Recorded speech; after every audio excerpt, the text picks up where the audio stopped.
Une participation, celle du président de la République au 35e sommet de l'Union africaine à Addis Abeba. Addis Abeba, où le chef de l'État est arrivé ce matin. Une satisfaction, celle du comité interministériel chargé du suivi de l'évolution de la Covid-19. Satisfaction après les reculs constatés du rythme des infections au virus corona. Une inauguration, celle d'un quartier général pour le bataillon d'infanterie motorisé à Rosso.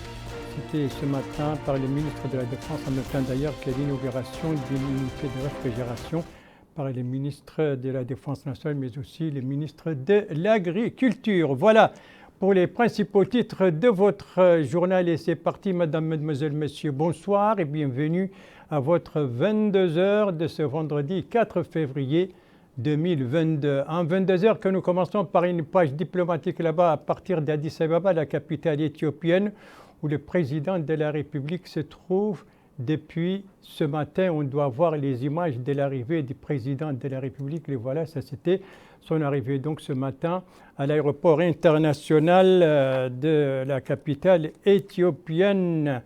Et il a été accueilli, n'est-ce pas, par une délégation de haut niveau éthiopienne conduite par les ministres de la Défense. Il y avait aussi une délégation de l'Union africaine, ainsi que notre ambassadrice en Éthiopie, les personnels de notre ambassade là-bas et de notre représentation auprès de l'Union africaine et les fonctionnaires mauritaniens travaillant à l'Union africaine. Bien entendu, le président de la République, je le disais, va participer donc au 35e sommet ordinaire de l'Union africaine qui doit s'ouvrir demain dans la capitale éthiopienne. La durée des travaux, c'est 2 jours.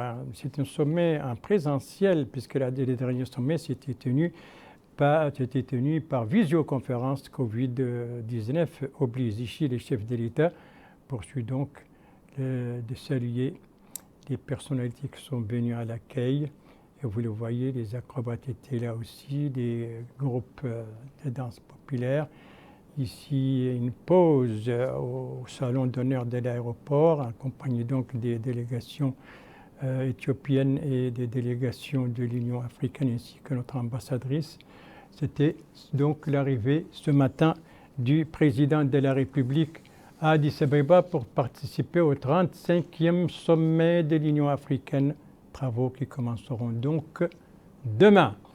Et les chefs de l'État, il faut le rappeler, avaient quitté Nouakchott hier soir. Ce sont les images du départ. Les voilà donc hier soir pour Addis Abeba. Il a été salué à son départ par le Premier ministre, M. Mohamed Bilal Messoud, les ministres secrétaires généraux de la présidence, les ministres de la justice, de la défense nationale, de l'Intérieur et de la décentralisation étaient également présents pour saluer les chefs de l'État.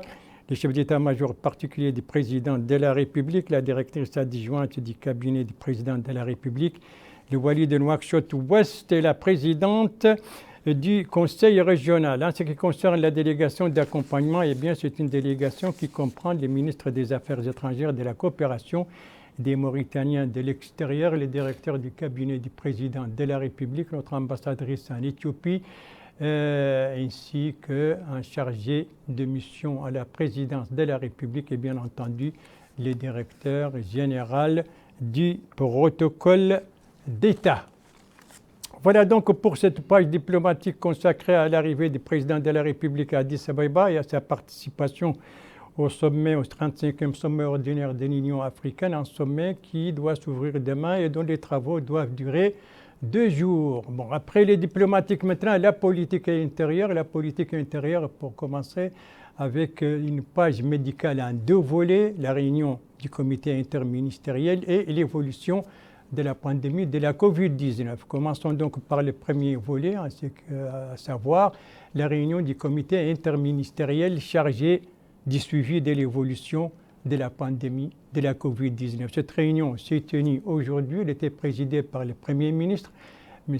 Mohamed Bilal Messoud. De quoi a discuté le sommet, Mohamed Khattab, plutôt le comité, Mohamed Khattab? Le comité interministériel a passé en revue à cette occasion l'évolution de la situation sanitaire dans le pays, partant des dernières indications disponibles. Il a constaté avec satisfaction le recul du rythme des infections au Covid-19, ce qui prouve l'efficacité des mesures de prévention prises par le gouvernement pour éradiquer la pandémie et des moyens rendus disponibles à cette fin. Il a également constaté l'effet positif remarquable dans ce sens grâce à l'affluence de plus en plus importante des populations au centre de vaccination ainsi que les efforts louables déployés par les autorités régionales et locales et la société civile pour accompagner le gouvernement. Enfin, le Premier ministre a insisté sur la nécessité de poursuivre les efforts et de continuer de respecter les mesures de prévention et de faire preuve de vigilance pour éviter tout nouveau développement indésirable de la pandémie qui n'a pas été jusqu'à présent maîtrisé dans aucune région du monde. Voilà donc pour cette réunion du comité interministériel chargé de l'évolution de la Covid-19 en Mauritanie, réunion qui s'est tenue aujourd'hui, donc vous venez de l'entendre. Le comité a exprimé sa satisfaction pour le recul donc constaté du rythme des nouvelles infections de la Covid-19, mais en même temps aussi un appel du Premier ministre pour garder la vigilance et donc ne pas baisser la garde donc, devant l'évolution dont la tendance est à la baisse. Alors, comment se présente la situation épidémiologique ce soir et quelle est l'évolution de la pandémie de la Covid-19? C'est ce qu'on va voir dans le point de presse quotidien du ministère de la Santé avec le directeur général adjoint de la Santé publique. Tests effectués aujourd'hui, 2370, dont 2058 TDR et 312 PCR. Ce qui rend le cumul des tests effectués depuis le début de la pandémie, 844 397, dont 610 883 TDR et 204 256 PCR. Nouveaux cas positifs, 26 personnes. Nouveaux cas guéris, 222 personnes. Le total des personnes contaminées depuis le début de la pandémie, c'est l'ensemble du territoire national, 58 407, et dont 56 248 sont guéris. Les tests attendus par jour, 3000. Ces tests réalisés aujourd'hui, 2370 sur l'ensemble du territoire national, ce qui fait une performance de dépistage de 79%. Comme vous voyez, la courbe continue à descendre jusqu'à 26. Niveau d'activité de l'épidémie par région. Les cas positifs aujourd'hui, Haoud Sharqi, 4. Haoud al-Gharbi, 1 personne. L'Assab, 2. Gorgol, 4. Brakna, 3. 13, 0. Adrar, 3. Dakhlet Mouadibou, 2. Tegant, 0. Guidimara, 1 personne. Tirizamour, 1 personne. Inchiri, 0. Nouakchott Ouest, 4. Nouakchott Nord, 0. Et Nouakchott Sud, 1 personne. Sont admis aujourd'hui dans les unités Covid, dans les hôpitaux nationaux, 2 personnes, dont 0 cas grave et, alhamdoulilah, 0 cas décès. Et une seule personne est sortie guérie aujourd'hui. Ce qui fait un cumul hospitalisé de 5 843, dont 1358. Et malheureusement, nous avons perdu au cours de cette épidémie 962 personnes. Elles sont guéries parmi les personnes admises dans les hôpitaux, 4219. Sont admis aujourd'hui dans les unités Covid 2 personnes, 0 dans les unités réanimation et soins intensifs. Total hospitalisé sur l'ensemble du territoire national, 29 personnes. Personnes ayant reçu au moins une dose aujourd'hui, 1804, ce qui fait une couverture de 51,5%. Et personnes complètement vaccinées, aujourd'hui il y a 1903, ce qui porte le cumul de couverture à 34,9%. Et les personnes bénéficiant d'une dose de rappel, aujourd'hui 193, ce qui fait un cumul de couverture de 0,9%. La couverture globale par tranche d'âge, 12-18 ans. Personnes ayant reçu au moins une dose, 21,85%. Personnes complètement vaccinées, 1,12%. Et personnes bénéficiant d'une dose de rappel, 0,03%. Tranche d'âge, 18 ans et plus. Personnes ayant reçu au moins une dose, 60,63%. Personnes complètement vaccinées, 44,77%. Et personnes bénéficiant d'une dose de rappel, 1,17%. Voilà donc pour le point de presse quotidien du ministère de la Santé sur l'évolution de la pandémie de la Covid-19 durant ces dernières 24 heures, une tendance à la baisse Vous avez vu la courbe donc qui est à la baisse. On a enregistré ce soir 26 nouveaux cas de la Covid-19. Voilà pour cette page médicale. Venons-en maintenant aux activités des ministres. 5 ce soir dans ce journal, dont 3 à Rosso et toutes 3 aujourd'hui, et 2 à Nouakchott, l'une aujourd'hui et l'autre hier. Commençons par les activités qui se sont déroulées aujourd'hui. À Rosso, il s'agit là-bas de 2 inaugurations entreprises par le ministre de la Défense nationale et son collègue de l'agriculture. Qu'est-ce qui a été inauguré? C'est ce que va nous dire notre correspondant permanent là-bas, Ahmedou Lindemar, compte rendu revue en français par Bokar Baileva. Le bataillon d'infanterie motorisée numéro 62, implanté à Rosso, dispose désormais d'un quartier général. Et c'est le ministre de la Défense nationale, Hanena Oulsidi, qui a supervisé la cérémonie d'inauguration de ces nouvelles installations qui comprennent une direction de commandement, des magasins de stockage de munitions, un dortoir, un parking, une station-service, une clinique, une mosquée, entre autres. Autre installation inaugurée à Rosso par le ministre de la Défense nationale. Il s'agit d'un bloc de réfrigération végétale d'une capacité de 1000 tonnes. Et c'était en présence du ministre de l'Agriculture, Seydina Ould Ahmed El-Eli. L'installation réalisée par le génie militaire propose des solutions de stockage intégrées à rendement efficace sur le plan énergétique pour tout type de produits maraîchers. En d'autres termes, la nouvelle installation dispose de la capacité de préserver la fraîcheur et la qualité des fruits et légumes et leur donner la possibilité de dégager le goût et l'arôme les plus fins. Par ailleurs, le ministre de la Défense nationale a été édifié sur la logistique déployée afin de permettre à l'armée de mener à bien ses tâches, notamment au niveau du périmètre agricole dédié au maraîchage et autres productions agricoles. Sur place, des informations détaillées lui ont été fournies et sur les méthodes adoptées afin d'aboutir à d'excellents rendements. A noter que les 2 cérémonies d'inauguration se sont déroulées en présence du chef d'état-major général des armées, le général de division Mokhtar Bellechaban, du Wali Trarza, du maire de la commune de Rosso et d'un certain nombre de responsables du service sécuritaire. Voilà donc pour ces inaugurations, le quartier général, le nouveau quartier général du bataillon d'infanterie motorisée de Rosso et l'inauguration d'une unité de réfrigération destinée aux produits maraîchers, autrement dit les légumes, entre autres. Et après ces inaugurations, donc, le ministre de l'Agriculture, lui, a entrepris certaines visites au niveau de Rosso. Qu'est-ce qu'il a visité? C'est ce que nous dit notre correspondant permanent là-bas, Mohamed El Hadi, compte rendu revue en français par Abdoulaye Demeba. Le ministre de l'Agriculture, Seydina Ould Ahmed El-Eli, s'est rendu au niveau de cet entrepôt où est stocké une importante quantité de riz. C'est dans le cadre de la visite de travail qu'il entreprend au niveau de la wilaya du Trarza avec l'inauguration d'une installation de conservation de légumes à Rosso, ce qui permettra d'utiliser ces légumes qui ont été produits durant la période où la production est à l'arrêt. Ce déplacement a aussi été une opportunité de s'assurer que tout a été mis en œuvre pour un bon déroulement de la campagne agricole de production de riz qui a enregistré cette année un appui de l'État de plus de 7 milliards d'ouguiya. Le ministre de l'Agriculture a précisé qu'il s'est déplacé au Trarza dans le cadre de la réception d'une installation dédiée à la conservation de légumes. C'est en collaboration avec le ministre de la Défense nationale. Il a en outre précisé que dans le cadre de cette coopération avec le ministère de la Défense nationale, une ferme pilote sera érigée afin de répondre aux besoins du marché national en légumes. Il a par ailleurs déclaré avoir été informé de l'état du riz stocké lors de la dernière campagne agricole. Il a aussi souligné avoir constaté de visu l'état des stocks. Le ministre de l'Agriculture a à la fin révélé que l'État a subventionné à hauteur de plus de 65% les intrants et matériaux dont le coût a connu une hausse à l'échelle mondiale. Mrabar Ould-Jemal, directeur de l'usine de la Vallée, a quant à lui précisé que cette entreprise emploie 150 employés, comprenant aussi bien des filles et garçons qui travaillent jour et nuit. Le ministre de l'Agriculture a auparavant, en compagnie du ministre de la Défense nationale, co-présidé la réception de cette installation de conservation et de stockage de légumes à Rosso.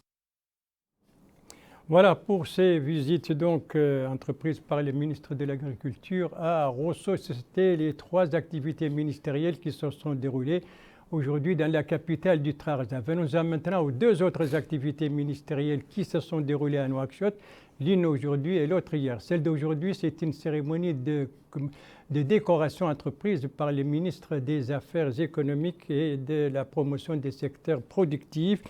Il a décoré au nom du président de la République certains fonctionnaires de son département et tout cela entre dans le cadre du 61e anniversaire de l'indépendance. Décoré de la médaille de chevalier de l'Ordre national des mérites national, Mme Fatimetou Khadlihin Hourma, conseillère chargée du secteur privé, M. Mahfouz Ahmed Ibrahim, directeur adjoint de la direction des finances de la coopération économique, Mokhtar Ahmed Doukan, directeur adjoint de la direction du partenariat public-privé. Décoré de la médaille d'honneur première classe, Ousmane Oumama Mbérik, la responsable administrative et financière.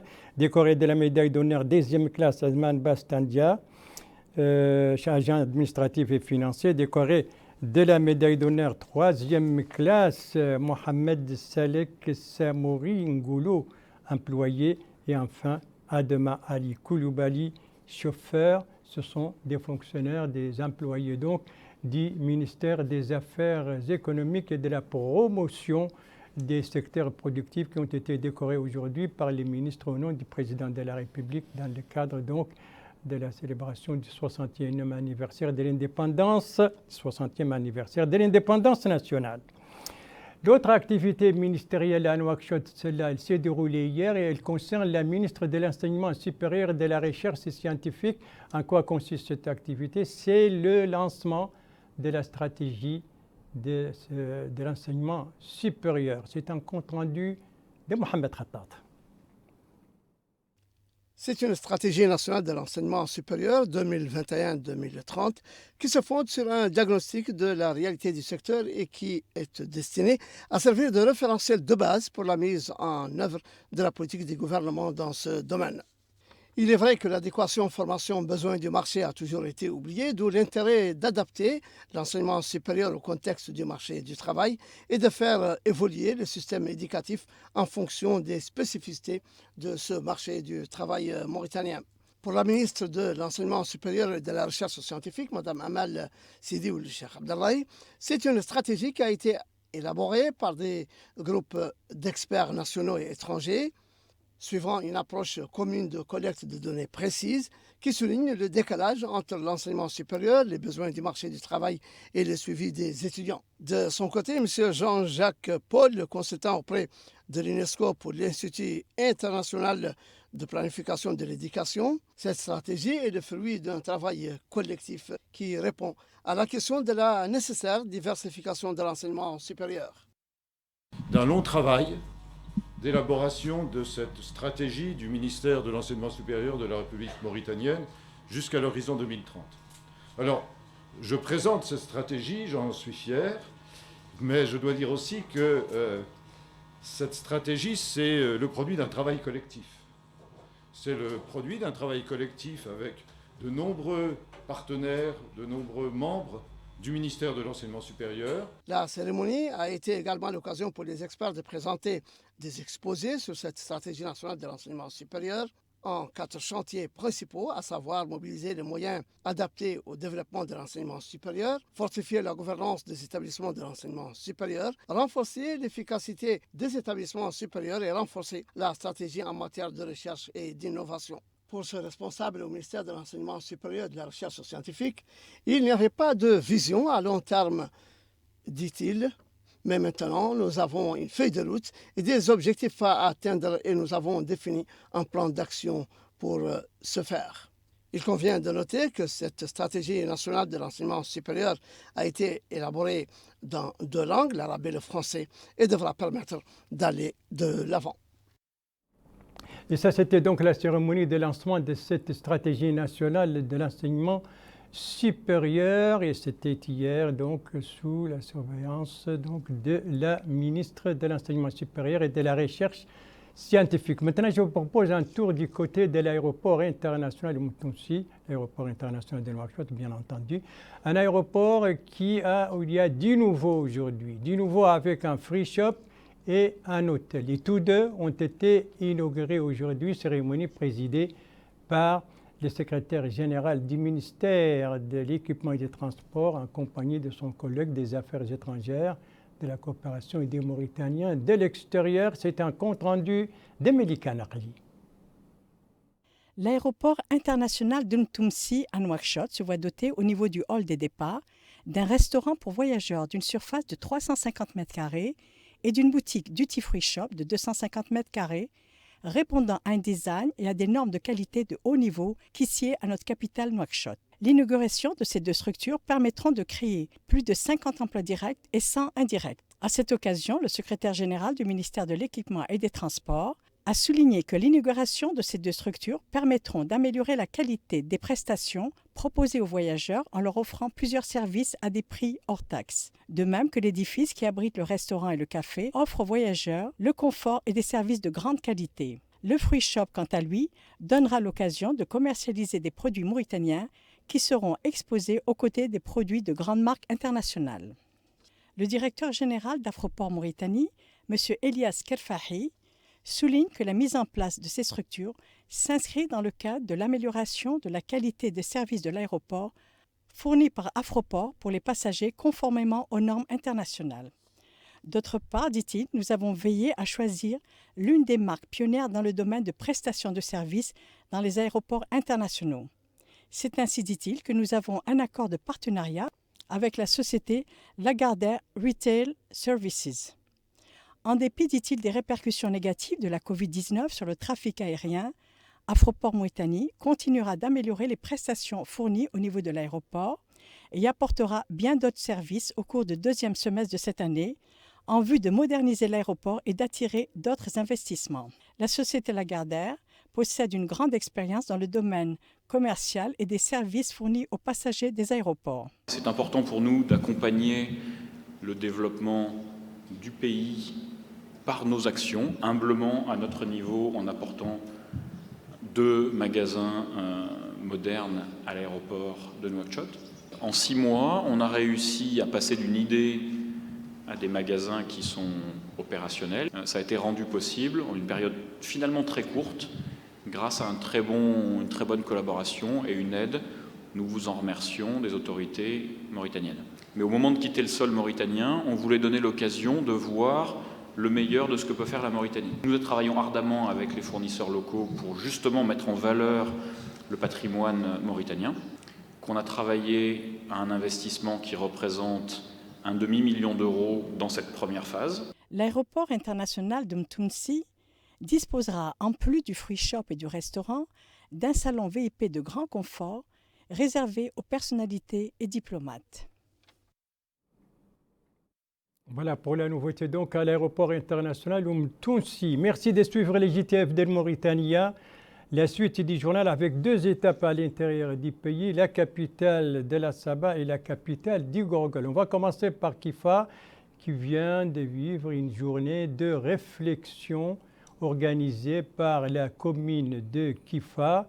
Thème de cette journée, donc le développement local, l'occasion pour le maire d'exposer les principales, les plus importantes réalisations de la commune, donc, dont notamment la réhabilitation de certains établissements scolaires ou encore des centres de santé, pour ne citer que cela. Et en tout cas, la journée de réflexion a vu la participation de plusieurs représentants des partis politiques et de la société civile.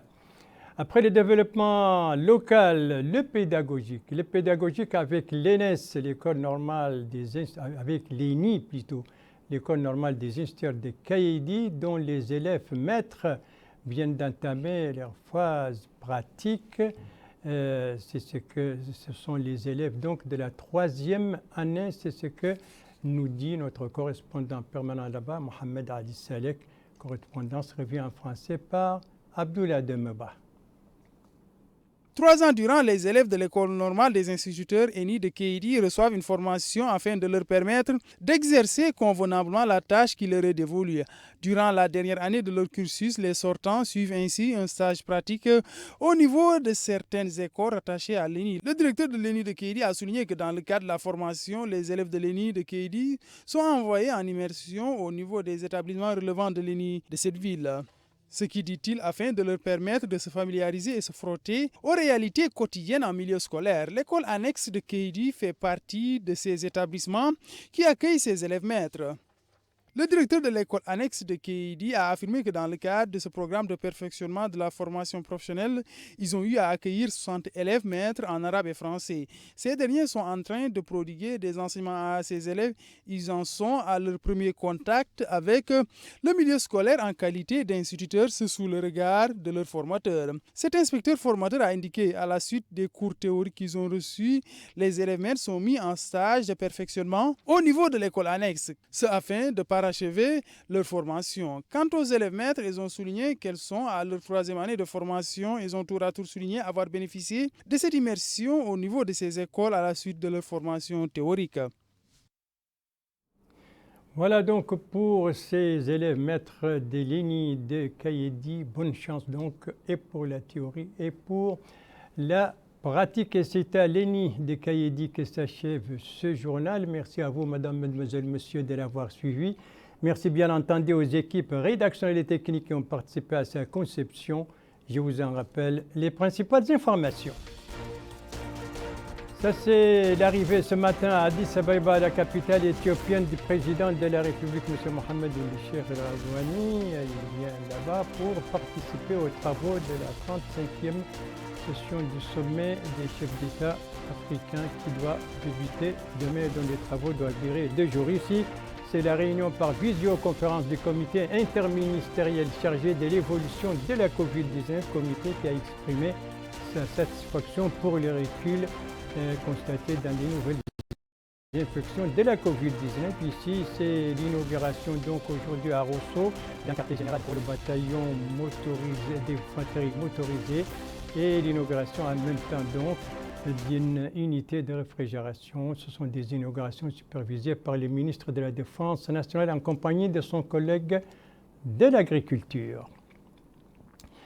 Voilà, il ne me reste plus comme d'habitude que vous rappeler qu'il faut continuer à respecter les mesures barrières et à vous faire vacciner si ce n'est pas déjà le cas, puisque c'est la seule arme très efficace pour se prémunir contre la Covid-19.